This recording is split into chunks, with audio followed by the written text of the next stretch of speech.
Folks, welcome to another edition in Real Estate Experts. As always, I'm your host, Glenn Twiddle, bringing you leading experts, authors, property specialists from around the country and around the world to help you, the home seller, try and tread that minefield of how to choose an agent and maximise top dollar when you're going to sell a property. I tell you, today I'm so excited. I've dragged him off the golf course out the back here. I'm talking about author Scott Mitchell, his lovely partner Katrina Mitchell. They've written a book on the subject. They are truly experts in their field. Guys, thanks so much for hanging out. Fantastic, Glenn.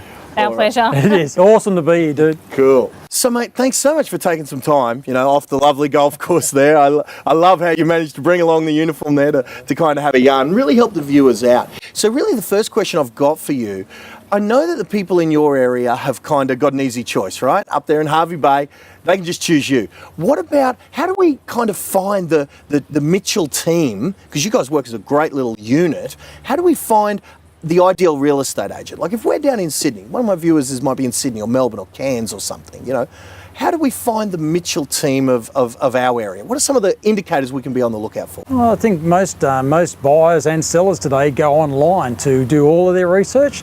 So a great tool or technique is to get onto the biggest portal in your area, have a look at the agent's profile, see who's doing the performance, because at the end of the day, our industry is performance based. So I'd be looking first up maybe at your agent's performance levels. So Katrina, what about some of those sites? Like I've seen that site called Rate My Agent of late that really describes performance.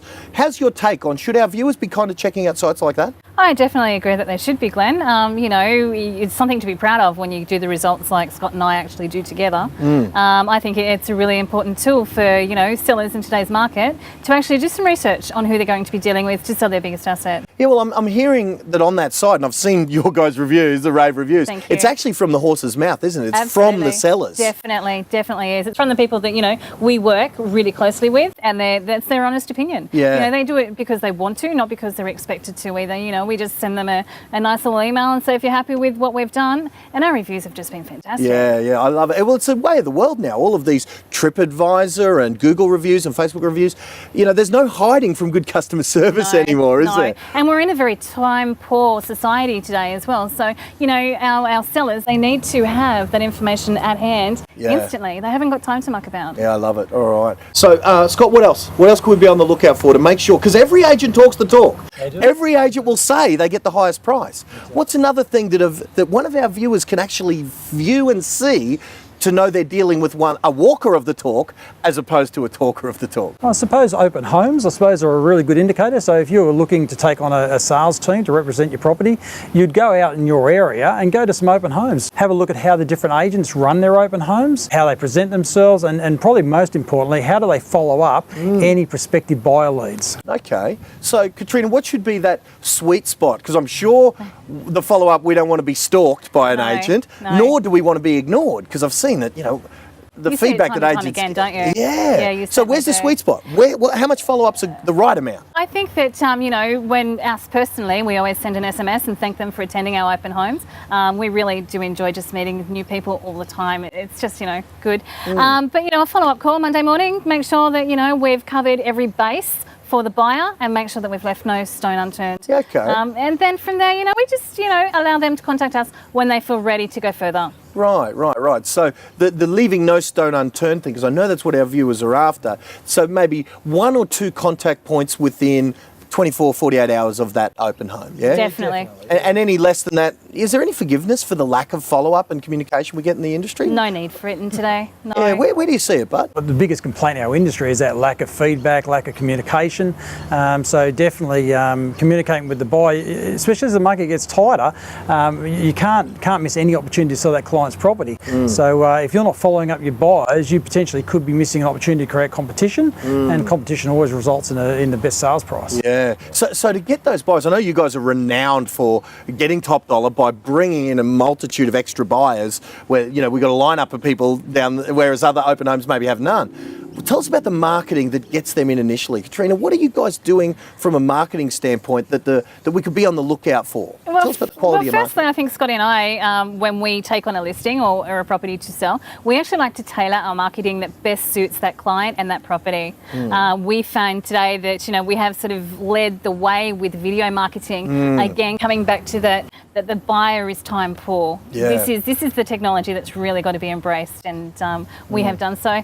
You know, and you can't skimp on your marketing. Your marketing is, you know, it's the first inspection on your property. So specific to the marketing that kind of we just talked about, what should we be on the lookout for if we go to one of those over inspections to know that that agent for that seller isn't spending too much money and wasting money on marketing, but isn't scrimping on it and thus costing that owner the attention that the property deserves? Probably the core tool we use in our open homes is a specific property booklet only on that property. So it's not a general record of what the office or agency is selling. We produce a high quality booklet, A5 and A4, depending on the property and how many photos we've got, how much information we need to share. Wow. And it's just a single booklet only on that property, and it should include everything a prospective buyer would want to know.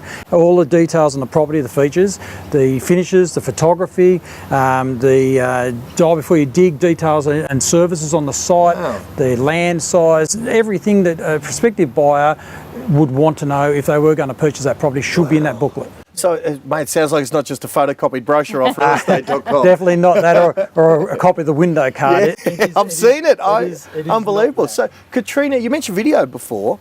I know, should we be looking for a DVD? I know you guys do it. I know it's not the norm. Why do you guys do that, and why do you guys feel it's important? Again, I think that we live in a visual community now, and you know, to actually have a inspection on the property in your own private home, you know, it's what people are going to be expecting, I think. Yeah, excellent. So the next question I've got, Scott, is, and Katrina as well, you guys aren't the most expensive in your area, because we've seen some agents, it seems like some of them are charging literally a year's wages. Some of them seem like they'll sell a property for zero, and everywhere in between.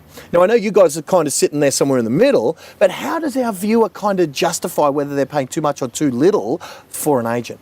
So we do work in a results-driven industry, and look, all agents are not the same. And if your agent can't show or justify or illustrate why they're worth a premium, you would just go and list with the cheapest agent in your area. Yeah, okay. So, Katrina, all agents aren't created equal from what Scott's saying. No, they certainly aren't, Glenn. We've been doing this long enough now to know the difference, and the results, you know, are very evident. You know, how long properties are on the market for. Well, at the end of the day, how much extra you get for them. Tell us about that. I mean, how do we know that an agent is able to get those extra? Because they all say they can get top dollar. They certainly you know, what do. sort of proof should we be on the lookout for? Have a look at their last sales result. You can jump online now. You can look at their specific agent profiles, and it's important that agents develop that really good, strong online digital profile, because that's where your clients are going to start looking, or if they're not already looking today, and that needs to be backed up by your results. So, Katrina, certainly the online footprint is important. We've got to go online and have a look at the past sellers. So what other forms of proof can we know that we're dealing with someone who walks the talk as opposed to talks it? Well, us personally, Glenn, when we list a property, we really like to create competition for the properties as soon as they go on the market. Our best results are generally done within that first week, maybe 2 weeks. That's where we're going to get the best amount of interest. Right. Now, the reason why that interest and that competition, if we have more than one buyer interested in a property, we're always going to get that premium result. Yeah. So at the end of the day, if you're getting those extra tens of thousands of dollars, a few extra thousands of dollars is okay. But if the agent can't do it, even the cheapest might be too expensive. Well, you know, we don't get paid, Glenn, until we get a result that our clients are happy with. Yeah. At the end of the day, everything we do is we do in the best interest of our client, and to get that premium result. Yeah, I love it that you're proving you're worth that extra. If you guys, and that's the beauty of it, they can get you guys for the normal price. They don't have to pay those exorbitant fees. Exactly. That's good. Now, Katrina just mentioned, Scott, something that actually reminded me of what you wrote there in your book about that giant mistake that you've seen made so often that you dedicated almost an entire chapter to it in the book. Tell us about that mistake and how it relates to what Katrina said about those first couple of weeks of the marketing of a property. Yeah, definitely, and that it is critical those first couple of weeks, and we've got an uncompromising way in presenting our homes. And if you're presenting a home at the highest quality level, so it's got to be professionally shot photography wise, you've got a high quality video in my mind today, if you're not using video, you're not even in a race. And it should be high quality video. We're not stitched together slideshows. Yes. It's proper true video, and essentially the buyer is getting an online tour or virtual inspection inspection of that property. Yep. Once they've identified the homes that they're interested in and they've come to your home to inspect it, either via an open home or through a personal inspection, I call it's like validating. It's already a second inspection. So when they come through that home in person, they're just validating what they've really already seen online, and the home will be as it is. There's no lying with videos, there's no wide angles, fish eyes or anything like that. So essentially, if the home matches what they're after, it's in the location they like, ticks all their boxes, they will go generally to offer faster. So we're getting shorter days on market, higher buyer interest, and in a perfect world, we get competition. And when you get that competition, as Katrina mentioned, you always get a premium result. We love getting that competition. Yeah, we do. Well, definitely. There's nothing like it, for the client's best interest, getting that competition more than one buyer. Yeah, agreed, 100%. So we pay for our own commission when that happens. I tell you, if my mum owned a house within cooey of you, Pear, I know who she'd be listing with, right? But tell me, there's a term you mentioned in your book, and you guys co-wrote the book there. I don't know who was the one who came up with this bit, but you spent some time on why it's a mistake when some agents, they do what you guys describe as buying the listings. Tell us what that is, and tell us why that's such a critical mistake that costs sellers thousands, tens of thousands. It really breaks my heart to see that happen, especially in our area where we've So what is it? Well, it's where some agents, and there's not a lot in our area, but some I'm sure still do. It's pretty old school. Well, across the country, I'm told it's rampant. Absolutely. But what they do is they go into their listing appointment to first meet the seller, and they listen to what the seller expectation or price is, with no justification that is achievable in the current market, and they actually list the property at that price. So sometimes that can be high? $50,000 over price. It's not achievable. Okay. Buyers have all the tools today, realestate.com, our own website, Rate My Agent, whatever, to make informed decisions, and they're not going to overpay for a property. It's not going to happen. So the best thing to do is to make sure it's priced correctly. Yeah, okay. So what is it? Just say a seller makes that mistake and believes an agent that prices it 100,000 whatever too much, and they get all caught up in that.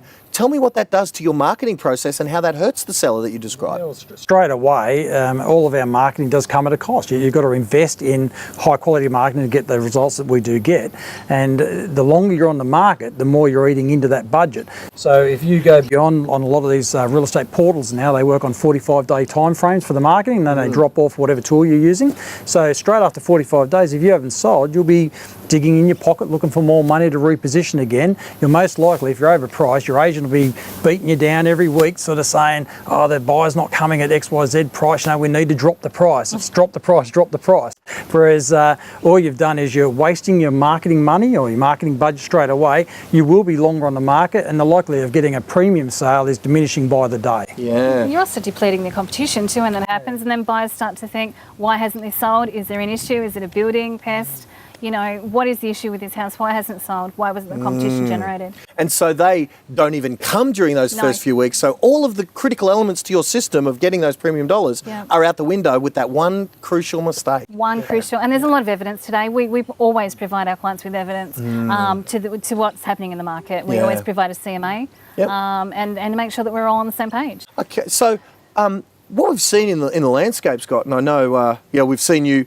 We're actually on tour recently around the country speaking as part of the Be Phenomenal tour, where thousands of agents came to hear your take on this. So really, I'd love your insights of you guys, how you've seen working with agents at some of the big names like a Ray White or a Harcourt, so some of those big names, great companies, historically they've been the mainstay of real estate. You guys have chosen to go an independent brand. Tell us about some of the thinking of what the viewers can be looking for, whether they're going to go with a named brand versus an independent that's a more boutique kind of brand. Yeah, definitely. Look, I think the way our industry is changing and still changing today, the amount of social media platforms, the way the internet's developing all the time, is that being an independent allows us that uninhibited creative control. Like we don't have to apply to corporate office to ask them if we can brand something in a specific way or change something up or go on a new media channel. If we see an opportunity that's we can leverage off that to help our client get a better result, we just do it.